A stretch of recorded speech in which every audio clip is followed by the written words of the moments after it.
Firstly, thank you, ladies and gentlemen, for joining us today, where we're going to be having a little discussion about where your cash flow could be in 12 months from now by investing in commercial property. I'm with Renay Thomas today, and we are going to be having a little chat about this and a couple of other things. So we're going to give you 3 reasons today in why we think that investing in commercial real estate is still the number 1 place to be parking your capital. So reason number 1, you've got equity in your home or you're sitting on a pile of cash and you want to make a smart investment. Is investing in commercial property a good idea? We're going to drill down on that and pull it to pieces and come back to you on reason 1. Reason number 2, I'm going to give you a practical example of how $400,000 on a deposit could produce a commercial property that is going to yield you very good into the future. And reason number 3, I know some of you are unsure how to find a commercial property and how the numbers will work. So we're just going to run through a quick little cash flow calculator to show you how this could work for you. So for those of you that don't know me, my name's Mish. I've been playing in the real estate space for over 30 years, and my passion is doing uplift properties and, of course, commercial. I'm joined today by a very special friend and industry expert, Renay Thomas, who is, in fact, our very own asset manager at Revolve Commercial. And Renay, welcome, and thank you for joining us. Do you want to just tell our audience a little snippet on who you are and what you do best? Hi, I'm Renay Thomas. So I've been working in commercial real estate for a good 5 years now, probably a little longer. Prior to COVID, I had the absolute pleasure of travelling the Eastern Seaboard and looking for commercial real estate for private investors, and I do a little bit of property management as well. And I like to take all that knowledge and all that I've learned and pass it on and let everybody else get behind the veil of commercial real estate. I do remember when I was first looking at it and having conversations with people about it, it seemed really hard and really difficult, and like I needed James Packer's legal team, and like it looked beyond my reach and capacity. And I guess we're just here today to tell you that it is within your reach and within your capacity, and you too can hold commercial real estate. You actually own quite a couple of commercial properties yourself, and you've owned properties all over the country. You've owned a lot of residential property, that I know. Yes. And you've converted most of your residentials into commercial, haven't you? Well, when I say converted them, you've sold off the residential to go into commercial. Yeah. So I have a couple of little commercial projects that I'm still finishing up, and I did buy them really, really cheap. Like, people wouldn't believe that you can buy under 100,000, and I have. I bought a couple of them because when I started in this game, I was a single mum with 4 kids. So, I don't always, I understand and appreciate that people don't have the budget of James Packer. So I started small, and I'm slowly building that up. So it is possible. I know today we'll probably discuss some big numbers, and that might make, some people quite wary, but you can do it, little deals as well on the side. That's how I started. And I know a few other people have as well. And often they were those of us who went where others feared to tread, like when people are like, there's a lot of fear in the market and trepidation. I just probably have the bad habit or the good fortune sometimes of jumping in, boots and all. And so I've started small, and I'm still building now. So I won't say I'm in the big boys club yet, but you have to start somewhere, and I appreciate that too. Absolutely. We've all got to start somewhere, and good on you. You've seen the light and you've changed camps. So keep going. We started off by saying we're going to discuss a couple of reasons of why we think commercial property is definitely the place to go. So one of the reasons is you're sitting on a pile of cash and you want to make a smart investment. A lot of people are in that position where they're sitting on cash, and they're wondering about whether it is a good idea to go and pop it into commercial property. Can you think of a couple of reasons why this would be a good thing to do, and how you would suggest that they go about it? Oh, look, it's commercial real estate is always, for those in the industry, it's a higher return on investment. You're going to get more out of commercial real estate than what you will in residential, 95% of the time. And the other one is, with commercial real estate, it can be many things. Like, you can have a shed that can turn into, a gym, then its next life it can be something else and so forth. And then, before you know it, you've got a lot of scope with commercial that you don't have with residential. In residential, a house is a house, or in a commercial, there's nothing to stop in 20 years that shed then turns into a medical centre depending on its location. So commercial to me has a lot more scope to appeal to a wider range of the market than just renting out a house. And so therefore also people who go into commercial, into your premises, they have a vested interest in looking after it because their business is running from there. Their livelihood is running from there, where that's not always the case when it comes to residential. It's not their livelihood. They can just go and get another house. And so sometimes I find, it's not to say that you don't have the bad apple when it comes to commercial real estate, but probably I feel like it's less in commercial real estate than what it is in residential. Yeah, and it's kind of interesting you talk about the bad apple, because often what you find is people are running their businesses out of their property, which means that they might be having clients come to their property. So they could live in slums, but in their commercial space, they're wanting their public profile to be the best that it possibly is, unless they really are not a good tenant, but then that's an opportunity to say goodbye to the tenant and get some uplift on the property and change that around. So generally, I mean, you've seen thousands of properties. I mean, that's been your livelihood for quite a long time, going and seeing properties. And I know you've seen some pretty classics, haven't you? Yes. And look, I've also seen a bad story turn into a good story as well. It will depend on a few factors, and sometimes it's also your mindset. That can be the biggest roadblock as well. In systems, I feel like tenants have more vision for your commercial property than some investors do. They just don't have that type of vision. So as long as you can, open your mind and work within those parameters of your commercial real estate, can possibly at some point in its life turn into many things. You'll probably do well and you'll be open to it. You mentioned some bad stories that have turned into some good stories. Can you think of any of those off the top of your head? Look, one of the first things is to have a vested interest in your tenants. And by that, I don't mean invite them around for a Sunday barbecue every day. I'm just talking about, making sure that your property manager, or unless you're managing it yourself, which I wouldn't recommend, your property manager is, on the job and making sure that the little things are fixed, because often it's always the little things. So that's one thing. So I've seen bad property management basically bring down a building, people refusing to sign leases. Yeah, and therefore, then when you go to sell it back to the market, the WALE is low and things like that. For those of you who don't understand, it's your weighted average lease expiry, which is something that's important to the banks. So look, I've also seen where, people were open to a different type of clientele coming into their property. It might have been a hairdresser or a beauty spa, and then often the way that they're configured then can entice a medical room. Because, beauty therapists always have to have the plumbing to each room for procedures and treatments that they're doing, and then that's something that medical looks for.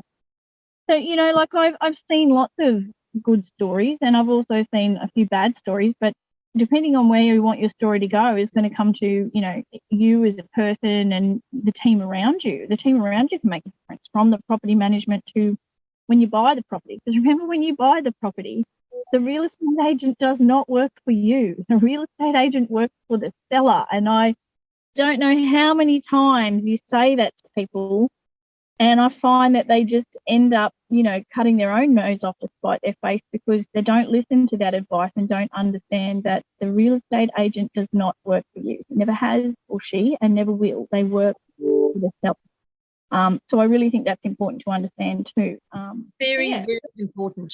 Yeah, very important. I mean, we've got classic cases of clients that have come to us after they've bought properties, and they've said, but the real estate agent was really, really lovely. And they've said this property is an 8% yielding property. And my first question is always, who ran the numbers? And no, they ran the numbers for me. And I'd say, great, okay, let's have a look at it. And what's the first thing that we find is that the rental's inflated, or they haven't taken into consideration so many of the costs in the outgoings, so they've left everything off. Why would they do that? Well, because they work for the seller, not for the buyer. They just want to hoodwink you along to go and buy the property. So very, very important what you've just said there. I totally agree with. Disclaimer in there, Mish, it's not every real estate agent, but and a lot of times, well, some of them are busy and they are relying on information handed to them, and they really don't have time to fact check it. They're not the ABC. They're not going to run the fact checks for you. That's up to you to do that. But if you don't understand the full scope and gamut required, then you don't know what to ask for if you don't know. And of course, and I mean, your selling agent's never going to do your due diligence for you. You know, they're just going to give you what they want you to hear. Yeah. Yes. And yeah, often you will find them balking at certain requests as well. Yeah. Yeah. So, going back to this, if you have equity in your home, like, get on it, use it. Get that out of your residential and get it into commercial. Now, Renay, why would you be saying that? Because I mean, a lot of people are asking me this and saying, yeah, but where the rates are at the moment, the rates are so high. They're paying 5.5 or 5.8% on their property, and then if they're buying a property that's only 6% or 6.5%, that it's very tight. So okay. Oh, well, look, okay. So everyone who probably follows me or doesn't follow me, when you say the rates are high, yeah, okay, they're not really in comparative to the long term to what it has been. That's not to say they're not going higher. Now, I believe that, yes, they will go higher. But often when interest rates go high, yes, you will, in the first uptick, you will have asset prices go down slightly as things start to rebalance a bit. But in amongst all of this, currently at the market conditions in, November 2022, interest rates are going up, but our problem at the moment is supply and demand when it comes to labour. So you will see creeping into the market, because it's the only way the game has to play now, is wages and salaries will go up. Because when there's supply and demand, as we all know, when there's not enough workers or labour within the market, and I mean, we can only at the moment, due to COVID, import some labour, but this is a worldwide phenomenon. Now, why it exists, I'm not really sure. I mean, there are a lot of theories about that. It could just be that the baby boomer generation have been forced into an early retirement. I know maybe more people died in COVID than what we were told, whatever. It's irrelevant to me at the moment, the conspiracy theories. The point is, and it's around the world, there is a labour shortage. And when you have a labour shortage, the way that you get labour at your business over someone else's is a wage increase. How am I going to offer that if interest rates go up? Well, there are things happening in the background right now, and I haven't read them all, but industrial relations are changing. Bargaining is changing. So these factors will play into the market, the labour demand, the supply or lack of supply of labour, and the industrial relations changes that the government is on board now. They are most likely going to push wages up and push them up quite rapidly. And so, yes, we probably will get some pain with interest rates. But if you can afford to, and I'm not telling, someone who can't afford it, but if you can afford to, then why wouldn't you buy and hold now? Because in my mind, right now, we're going back to, the 1980s when interest rates were, everyone was whinging about interest rates being at 7% and asset prices were 60,000. Then fast forward 5 to 10 years and your asset that was at 60,000, residential, for example, is all of a sudden now worth 120 and then gone up. So that short-term pain has given you such a long-term gain in the market, and the equity that you have created by actually doing nothing but sitting on your couch and Netflixing and going to work is, amazing. I mean, that's whether you like it or not, that's what your capital gain is. You're not really doing anything. I mean, sometimes, yes, you can manufacture it, but if the whole market, the whole tide around you is lifting through wages, get on it. You'd be a fool to. But, again, there's time in the market and timing in the market. How long you're going to be in the market and when you're buying into the market. I would buy into the market and am trying, again, right now personally. That's what I believe. I believe we're back at like the 1980s again. Interest rates will go up, wages will go up, asset prices will sit down a little bit before things then resettle. Because remember, originally your wage might have been $20,000 and the house was $60,000. So as your wage goes up and your loan repayments, your loan value goes down, that 60,000 house that you're then paying off at 50,000, but you could now sell that to the market at 120 in the 1990s, that's now worth 400,000 in most cases. Again, individually, it will vary geographically where you are located around Australia, but I'm talking as a generalisation. Of course, and I think that's what the economists are talking about as well. I mean, we follow a couple of economists that are saying pretty much the same thing right now. That it's inevitable. This has to happen. And I've been hearing the same from various different economists. With various different points of view, and they're saying pretty much the same thing, and it's a cycle. It's a cycle that we're in. We've been through the spike. I think where a lot of people are kind of getting stuck on is that the interest rates went right down to virtually zero. I mean, there were negative interest rates in some countries. Fortunately, we didn't get there. But it's had a huge impact in what's happened in the market. And I'm certainly seeing the market starting to balance back again. I want to call it balance back pre-2019. But I feel like they pulled the rubber band all the way back and she's ready to fly. There we go. That's it. Yeah. That's what I feel. Exactly what it is. Yeah. Look, I think if anything, there's a bit of a shortage of stock right now because anybody that owns property is kind of looking at it and saying, whoa, hang on, wait a minute, I'm just going to sit on this and ride it out. So, if you're sitting on that pile of cash. Why are you sitting on a pile of cash? Look, you need a certain amount of cash. Yes, I understand that, and having a bit of reserve. Really, for some of those big players out in the market, do you really need like $500,000 to $3 million in the bank doing what? Like when you could be making that money work for you and work for you in the long term. Well, I think what a lot of people are doing, Renay, and while I'm speaking to them, a lot of people are saying, yep, they want to invest their equity into a good asset, but at the same time, they want a little bit of buffer. And I think that's really good. You do need to have buffer. And we always say, don't spend everything that you have. You always need to have that buffer in the event of life happening, okay? But it's a matter of building up your equity.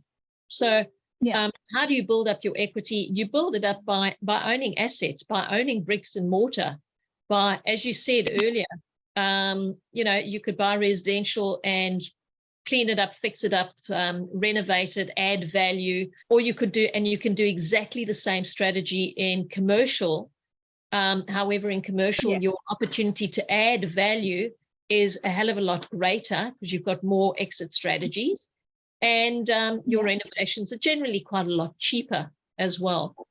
So it's from that perspective, if you're valuing up one to the other, very different, different sort of animal. There's lots of ways to create equity in your commercial property, but I feel only in your residential, there's only one way, and that's, just to pretty it up a bit. Where in commercial, you can have a higher level A-grade tenant, and therefore you can then charge a higher price.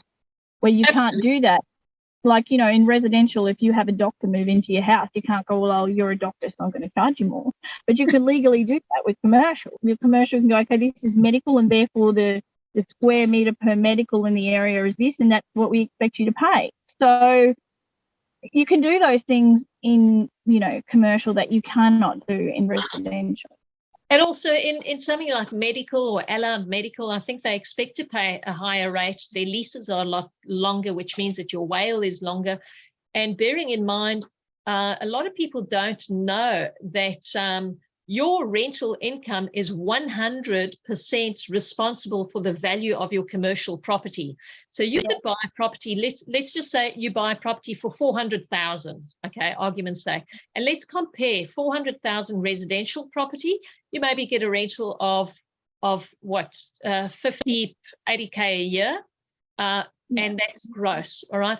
In a commercial property, you could buy a property for $400K, have a change of tenant, put a medical tenant in there. Now suddenly you're receiving a rental of 150,000 because you've done a fit out, it's taken, and with all due respect, doing properties like that does take a little bit longer.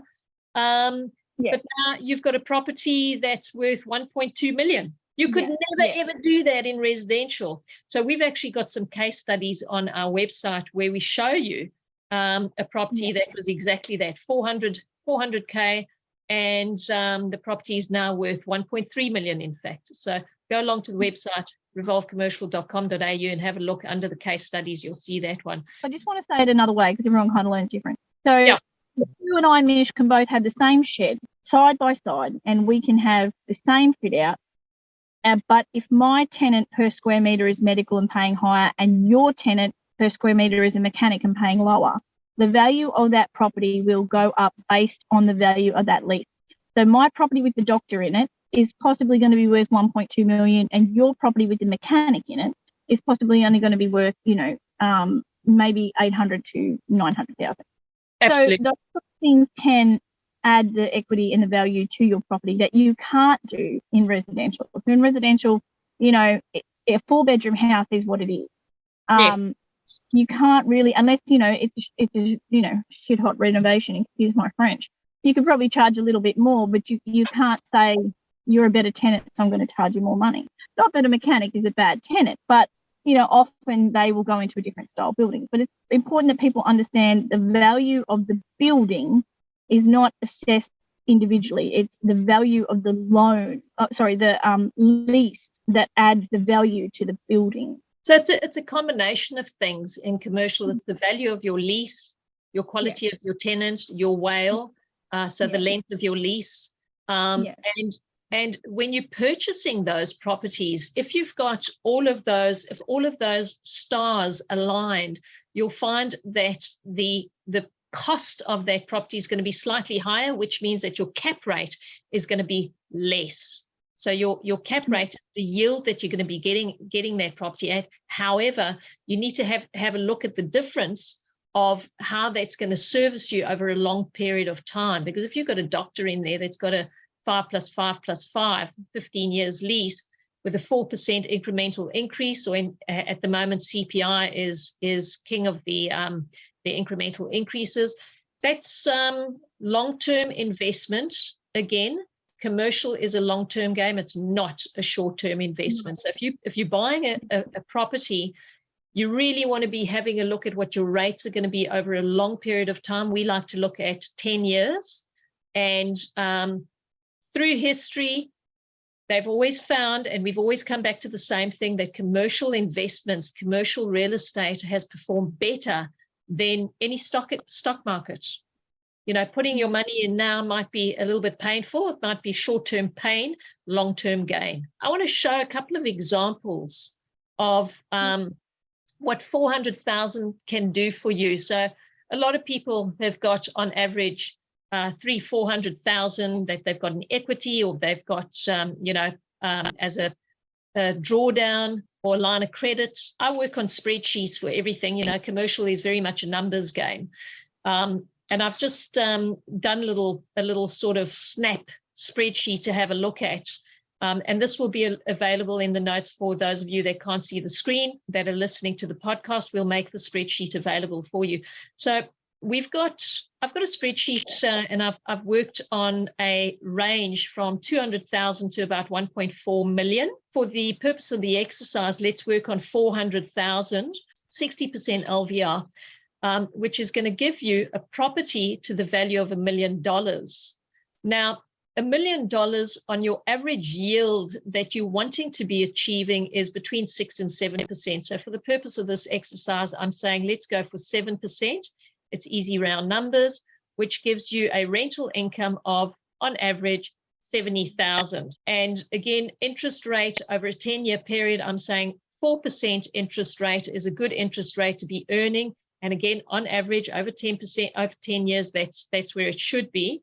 And at 4%, that's 40,000 per annum, which gives you a cash flow of $30,000. So 30,000, and we're just working on averages, and these are all round figures, is pretty good cash flow to be getting out of a $400,000 equity that you've put in, bearing in mind that this is now an asset that is gentrifying, it's growing, you can add value to it. So this is very, very basic. I would call this a vanilla sort of property where you're not doing anything to it.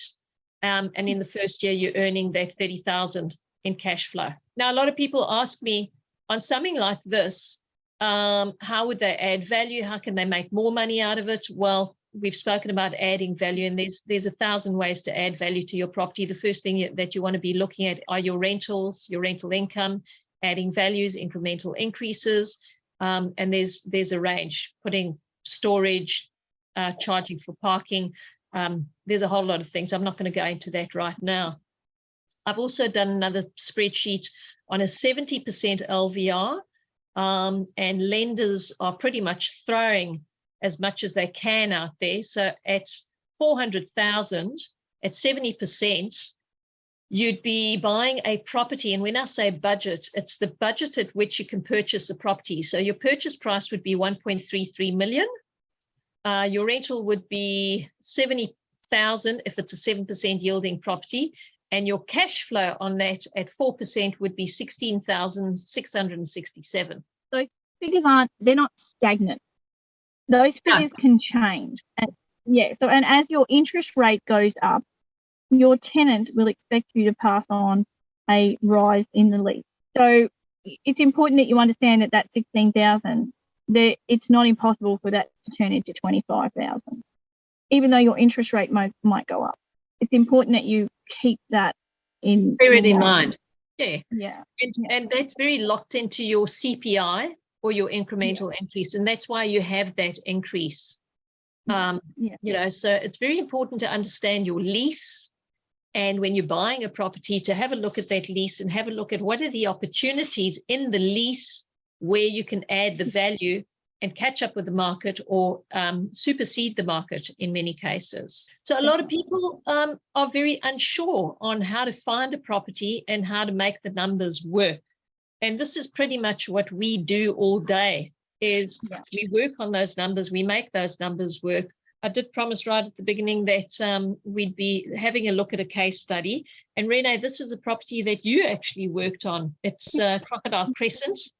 Lovely property. I fell in love with this property, and not that it's anything beautiful to look at, but I think the numbers were great as an entry-level property. What did you like about this property, Renay? I like its location to where it is, and I like that it's industrial. It's in an industrial area because, particularly at the moment, like that is definitely an area at the moment that's kind of moving. You just struggle to get tradies at the moment and to get trades and supply and whatever, so there's a little bit of pent-up demand, I guess, in that area. So I thought it suited the geographical location of Townsville as well. When you just have on-the-ground floor space, that's one thing, but when you can add more floor space to a mezzanine like that, that's another thing that I like in these type of properties. I liked its access. Because it's in industrial, I liked its truck access as well, because that's something that you need to think about when you're in industrial. And it looks pretty like low maintenance gardens and things like that. So you also then need to delve into the strata. I like the company as well. It was a smaller company brought out by a bigger one. So I liked that as well for the longevity of, with the tenant, and the fact that there was, I guess, more power, buying power, monetary power, value behind the new tenant in there as opposed to the small guy. That's not to say I don't like the small guy. It's just something to think about. If you've got a McDonald's there, it might be better than, mum and dad's fish and chip shop, which, they might want to scale back hours or whatever. Like, again, you always got to. There's nothing wrong with mum and dad's fish and chip shop, especially when they've been there for like 15 years.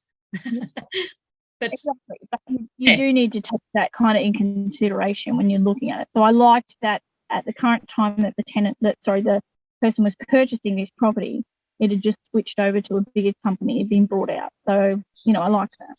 Yeah, and realistically, there are always pros and cons to every property that you buy. And I always say our job is to look for those red flags. And in this property, there were a couple of sniggles and snags here and there. Do you remember what those red flags were?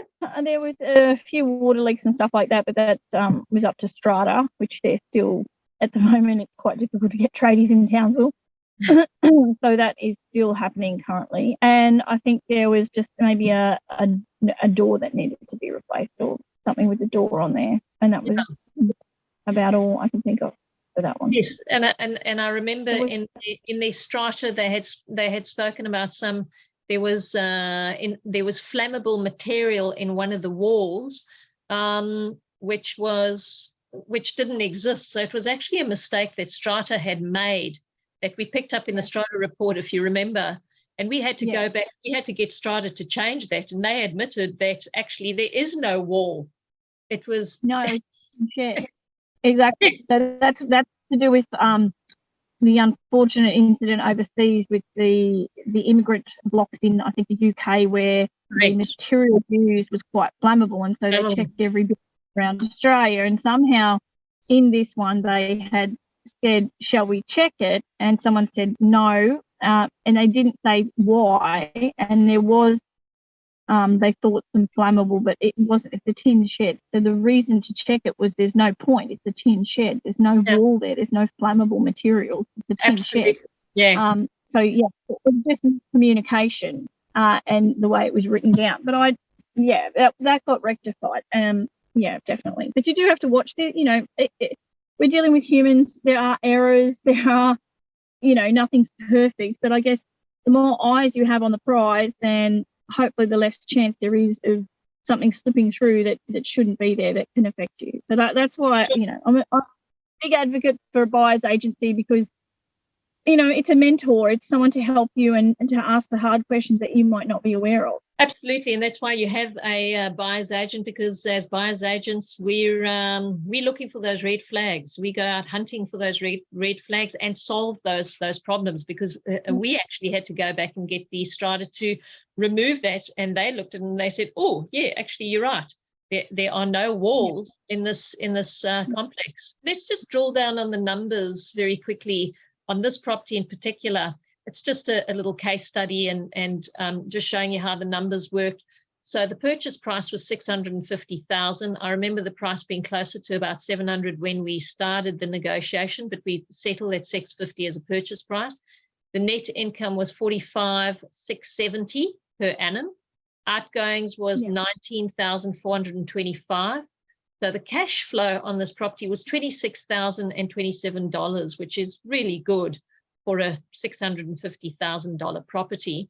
And your net yield was worked out to 6.45 at the time. Now, I know there's been a rental increase, and I know this property is close to 7% at the moment.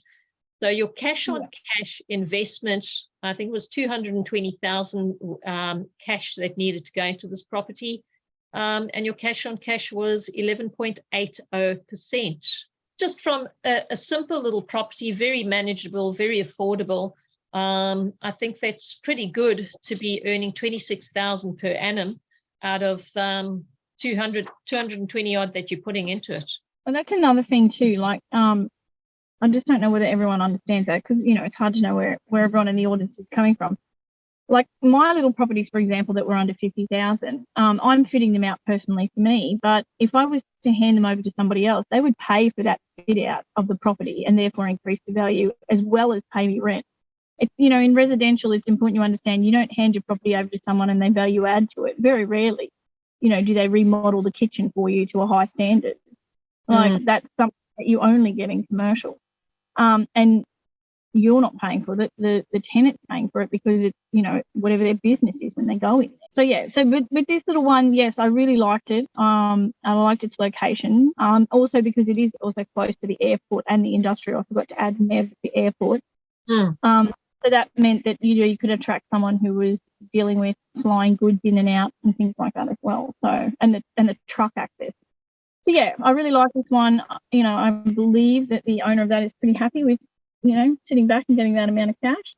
And it's only with the rental increases and the value, and the amount of his loan is going down. So yep, that's always a good thing.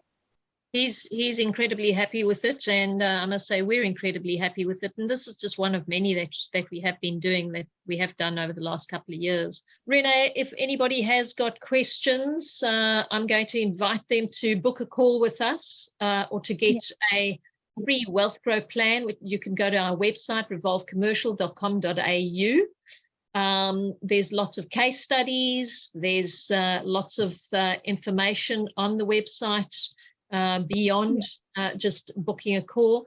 Otherwise, you can, if you are looking at a screen right now, and if you can see the screen, there's a QR code. You can just scan the QR code in to book a call with the Revolve Commercial team, or scan a separate code for a wealth grow plan, which just helps you to understand where you are on your journey and what sort of property you could afford. So in other words, working out a budget, similar to the little spreadsheet that I did for you earlier. Renay, do you have any more words of wisdom for our listeners today? I know you don't know what you don't know, but that's why we're here, to ask and guide you. And look, even a seasoned investor sometimes will come and get us, won't they? Because they don't have time to make the contact, the networks, the off-market deals that we get privy to. They don't have the time to travel around the countryside, like we have had to do. So, I'm a big advocate for the buyer's agents. I think they help you in so many ways that you don't even realise that you need to be helped, particularly if you're starting out. I'm pleased you mentioned that, because a lot of people that do use our services are time poor. They might have 2 or 3 or 4 commercial properties already. They've started to build their portfolios, and they're looking for a $3 or $4 million property with good numbers. They would reach out to us, and it's always a pleasure to work with them and to help them out. But there's good opportunities no matter which range you're in, so no matter which budget you're in. Okay, at the end of the day, it's the same. We do apply exactly the same principles on whatever properties. And Renay, you've worked on a couple of those. There's a lot to know, and it can be overwhelming. I do remember that when I first started, it was overwhelming. So it's, obviously I've got the advantage of working in the industry and having a massive team and network around me from various, professionals, whether it's tax, accountant, buyers agents, other professionals, conveyancers, town planners, you name it, everyone on the books. So that makes, I was in a privileged position. So I do understand for a lot of people that, you don't have that. That's why you engage a buyer's agent, to give you a hand, and you get access to a lot of our networks, which, may work in with some of your networks, may not. So look, I think the end of it all, though, is just start. You've just got to start somewhere. Yeah. That's the key. That's the key in anything. Just take that first step forward, and just approach us and have a conversation. I mean, if it's not for you, it's not for you, but just start the ball rolling in life and get these things moving, because in 10 years' time, you don't want to be looking back going, geez, I wish I'd bloody done something. You want to be the person that did do something. It's like the classic thing, when's a good time to plant a tree? If you want to reap the fruit, do it now. Well, there we go. Renay, thank you very much for joining us. I do appreciate it.